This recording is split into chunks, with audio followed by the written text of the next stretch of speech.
So now that I've kind of outlined what it is that we're doing here, let me go to the important part of what tonight is about, which is the truth and how science plays an important role in it. And rather than giving you an academic lecture here, I think I'll share you a little bit out of my personal life why it is that I do this type of work. I grew up in Afghanistan. I was here under Zoya Shah's time and Daud Khan's time. My father was a professor at the University of Kabul. He taught there for 7 years. And I was a little boy, and I grew up in the streets of Afghanistan, and I used to speak very good Dari, but most of it, as you all have enough right now. So one of the things is that after that I started, as a young man, I started working and studying in a country that was very much at war, similar to Afghanistan. And it got to the point where I really thought, there's really not much that you can do other than, start fighting back or do something else. And to me what happened was that I met a group of people who were doing exhumations of mass graves, and through that were giving the remains back to the family members, and in a way empowering them, because through science they were telling their story. And I thought, there is nothing more powerful than the truth as documented through science that cuts through all the politics and the lies that exist surrounding this. And as an example, one of the first exhumations that we did was of several women and children who had been killed. And the first thing that had happened was that the military came out and said, oh no, these people died because they got into the crossfire in the fight and nobody could collect the bodies, and that's why they buried them alongside of the road. But as scientists who analyze these skeletal remains, we looked at each and every one of them individually. We were able to tell that, first of all, these are all women, and second, there were quite a few children, young children in it. And third, that each and every one of them had a gunshot to the back of the head. And of course, gunshots to the back of the head are a clear sign of execution, especially if you have 6 or 7 people with gunshots to the back of the head. در رابطه با فعالیت‌ها مختصراً به شما ارائه کردیم، مگر روی موضوعی مهمی که امروز باید روی ازش بحث شود میاییم که عدالت میباشد. من شروع میکنم از زندگی شخصی خود. من منیز یک بچه خود در افغانستان بزرگ شدم. پدر من در پانتون کابل پروفسور بود، تدریس میکرد در زمان ظاهر و در زمان داوود که بعد از اون ما از افغانستان برآمدیم. بعد دوران جوانی را من یک کشور مشابه به افغانستان که گذشته منازعه و جنگ بود در اونجا رفتم و تدریس خود و کار خود در اونجا ادامه دادم که کشور گواتمالا بود. در گواتمالا یا در کشور من با یک گروپی از مردم یا جوانایی که میخواستن عدالت خواه باشن و عدالت تطبیق شود با اونا معرفی شدم و کار خودم با اونا من همزمان پیش بردم. ما میخواستیم در اون کشور که از استفاده یا از طریق ساینس یا با استفاده از ساینس ما حقایق را برملا بسازیم. یکی از قضایایی که ما در اوایل شروع کردیم این بود که یک قتل استجامی در یکی از قریجات از کشور وجود داشت که ما تحقیقات خود بالای شروع کردیم و دریافتیم با استفاده از تکنولوژی و ساینس که در اونجا خانم‌ها و تقریبا اطفال دفن است. مگر مسئولین دولتی برای ما آمدن و گفتن که قبل در اینجا هیچ کسی غیر نظامی دفن نیست. کسایی که در اینجا دفن شدن اینا در جریان جنگ کشته شده بودن و ما 80شون در اینجا دفن کردیم. مگر وقتی که ما تحقیق ما پیش رفت و تحقیق خود بیشتر ادامه دادیم دریافتیم که کسایی که در اونجا دفن بود نه تنها که خانم‌ها و اطفال بین از آن بود، اینا اکثریت از اینا مرمی از پشتر از اینا خورده بود و از پیش رویشان برآمده بود که این از استدلال دولت به منطق خواند که اگر در جریان جنگ اینا کشته میشد، اکثریت از اینا چطور از پشت سر مرمی میخورد و مرمی از پیش رویشان میخورد. So when the military came back and said that, oh no, you know, these people died in crossfire, we were able to, in scientific terms, prove that what they were saying was not the case. And that was the last time ever that type of argument was made. So the question, of course, is how is this important to Afghanistan? I think that in Afghanistan it's extremely important because this is a country that is a country of rumors, where that rumor dominates, that is sometimes politically convenient, sometimes it's something that is imposed, and sometimes these rumors or truths are important for the survival of people. And I think that if, as one important step towards justice, all Afghans have to agree on a way how to do this.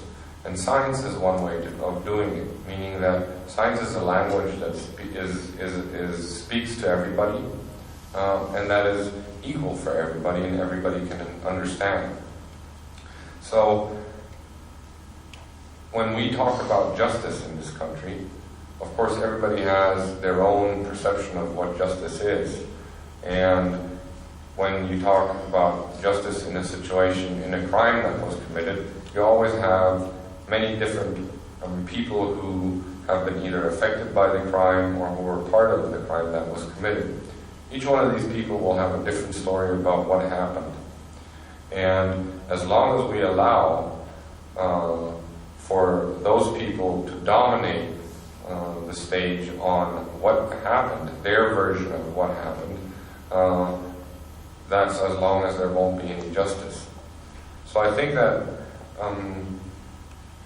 one of the most important things in Afghanistan is that civil society, victims as well as perpetrators, sit together and decide on a way of how to negotiate justice in this country as a first step.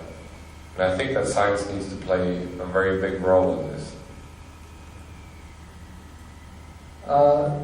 و تعقیب به قضیه وقتی که مسئولین نظامی آمدن و ادعا کردن که اینا در جریان جنگ کشته شدن، ما ادعای از اونا را با استفاده از ساینس رد کردیم و برای تمام مردم واضح شد که نه، اینا در جریان جنگ کشته نشدن، مگر که اینا توسط دولت اینا تیرباران شده بودن و بعد از دستگیری کشته شده بودن. ما میایم در افغانستان صحبت کنیم که مسئله عدالت و حقیقت چگونه ما بتونیم با این برخورد کنیم و در نظر من یکی از راه‌های رسیدن به عدالت و به حقیقت این است که ما در افغانستان استفاده از ساینس و از علم نماییم که تا به این حقیقت برسیم، به خاطر که علم و ساینس یک زبانی است که با همه به شیوه مساویانه صحبت میکنند و کسی را با کسی دیگری ترجیح نمیدهند. این یک راه بسیار خوبی است که ما میتونیم در افغانستان از استفاده کنیم تا با یک حقیقتی که قابل پذیرش برای همه باشه به او برسیم. شما میدانید که در افغانستان شایعات بسیار زیاد است و عدالت و حقیقت برای مردم متفاوت است. برای یک بخش از جامعه حقیقت یک قصه است، برای یک بخش از جامعه، برای یک بخش از دیگری از مردم در منطقه دیگری حقیقت طور دیگری است. تا ما بتانیم این مردم را توحید کنیم و حقیقت اصلی که بدون شایعات وجود دارد او را برمانا بسازیم، یک از راه‌های خوبیش است که ما از ساینس و از علم استفاده کنیم.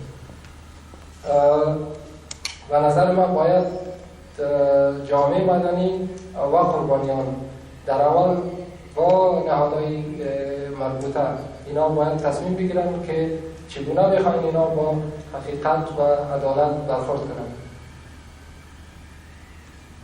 Just to close my part of it, This brings us to the old question of transitional justice, of how do we deal with the crimes of the past. And I think that one thing that really is important to mention is when we talk about the crimes of the past, we also have to realize that a lot of what has happened in Afghanistan and a lot of what is still happening in Afghanistan and a lot of responsibility of why many criminals are in positions of power in this country is also a responsibility of the international community, which had the opportunity to address it and isn't. Right now, currently, one of the most important, the dialogue or discourse of the international community is that everything has to be Afghan-led, meaning that there is this whole idea of transition and reconciliation, and at the same time, this idea of now we're going to hand over everything to the Afghans.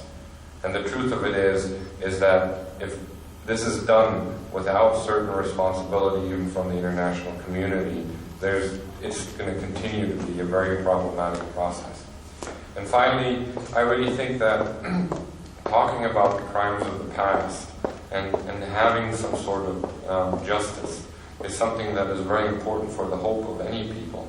And this is something which affects the hope of us older folks who have children and who are growing up. Because my hope is that one day I can bring my children to Afghanistan. Okay, that's my hope. And most parents in Afghanistan, their hope is that their children have a future, that they have a good education, and that there is going to be some stability in Afghanistan. And without justice, stability is going to be a very problematic thing. Thank you very much. What do you say?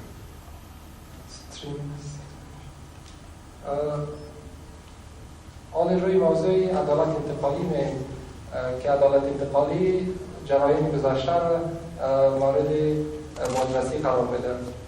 ما چطور میتونیم در افغانستان جرایمی که در قبل انجام شدن اونا را مورد بررسی قرار بدیم و عدالتی که در اون زمان نقض شده او را تامین کنیم. به مثال جنایتکاران یا عاملین جنایات که فعلا سر قدرت هستند، یکی از دلایل زیرا ما گفته میتونیم که مسئولیت یا عدم مسئولیت جامعه بین‌المللی بودن. وقتی که اینا در افغانستان آمدن، اینا اون مسئولیت و یا در این زمینه وقتی که اونا آمدن مسئولیت را که داشتن که باید عدالت تامین شود، اینا او را به طور احسن ادا نکردن و کسایی که در جنایات و در نقض‌های حقوق بشری اینا دست داشتن، اینا را در دولت نقش دادن. و حال وقتی که ما در رابطه با تسلیم نمودن امنیت و مسئولیت امنیت در افغانستان و نیروهای افغانی صحبت میکنیم، در اینجا باز هم مسئله عدالت و مسئله بررسی جرایم گذشته باز مطرح میشه که تا زمانی که ما عدالتی که نقش شده بود در زمان و کسایی که ناقضین حقوق مردم بودن اینا سر قدرت هستن، چگونه ما امید داشته باشیم برای تامین عدالت در آینده و این امید تمام افغانان هستن که در جامعه زندگی کنن که در اونجا عدالت تامین شود و عدالت کی تامین میکنه؟ کسایی که در رأس هستن و کسایی که در رأس باشند باید اونا خودشان ناقض حقوق مردم و یا ناقض عدالت نباشند. در مثال ما آرزو دارم در آینده اولادای خود و فامیل خود بیاریم در افغانستان که صلح باشن و اونا بتونن از این کشور خوب یا زیبا دیدن کنن، مگر فعلا برای من این امکان وجود نداره که اونا در افغانستان برم. بسیاری از افغان‌ها به می آرزو هستن که یک روزی در جامعه زندگی کنن که در اونجا دیگه عدالت نقض نشه و عدالت تامین شه و حقوق افراد تامین باشن برای جامعه که خود هم زندگی میکنن و برای نسل بعدی. تشکر از توجهتون.